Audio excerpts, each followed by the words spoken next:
Herkese selam, ben Yunus. Bugün sizlerle beraber Premiere Pro'da çalışma alanlarını düzenleme, kaybolan sayfaları geri getirmek gibi işlemleri yapacağız. Kanalıma abone olup videoma like atarsanız beni desteklemiş olursunuz. Şimdi lafı fazla uzatmadan videoya geçelim isterseniz. Premiere Pro'yu açıyorum şu an.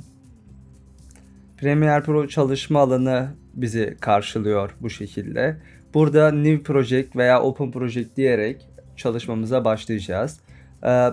Daha önceden olmayan bir projeyi açacağım için New Project'ten devam ediyorum. Burada çalışma alanlarını düzenleme diyelim. Çalışma alanları. Tamamdır. Burada çok fazla bir şey değiştirmeden OK deyip devam ediyoruz. Burada bütün paneller bizi karşılıyor. Burada istediğimizi açıp kapatma imkanına sahip oluyoruz. Biz yeni bir çalışma alanı oluşturacağız. Ben önceden burada birkaç tane çalışma alanı oluşturmuştum. Mesela yine oluşturalım. Buradan Save as New Workspace'i seçiyorum. Çalışma 1 diyelim buna da. Çalışma 1 diyelim. OK diyerek devam ediyorum. Şimdi bu çalışma 1 alanında mesela Workspace kısmı, Learn var, bunlar var. Ben mesela bunu açtım diyelim. Bu paneli tutup sürükleyerek buraya bırakabilirim. Burada kullanmak istemediğimiz çalışma alanlarını kapatabiliriz.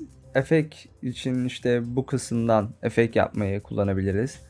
Color yapmak için buradan yine seçip işte Lumetri Color bu kısımdan efektlerimizi yapabiliriz.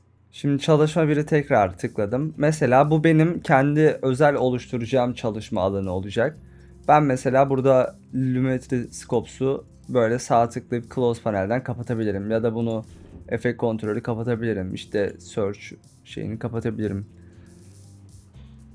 Bunları bu şekilde yapabiliriz. Ama işte burada istediğimiz gibi olmazsa tek tuşla geri getirmek için burada Reset to Saved Layout kısmını seçebilirim. Bunu seçtiğimiz zaman kapattığımız veya işte burada kapattığımız paneller eski haline dönmüş oluyor. Eğer işte istediğiniz gibi olmazsa buradan bunu seçerek geri dönüş yapabilirsiniz. Başka ne yapabiliriz? Mesela burada da kullanmak istemediğimiz veya kafamızı karıştıran panelleri kapatarak daha sade bir çalışma alanı oluşturabiliriz kendimize. Bu videoda anlatacaklarım bu kadar. Buraya kadar izlediyseniz kanalıma abone olup videoyu beğenerek bana destek olabilirsiniz.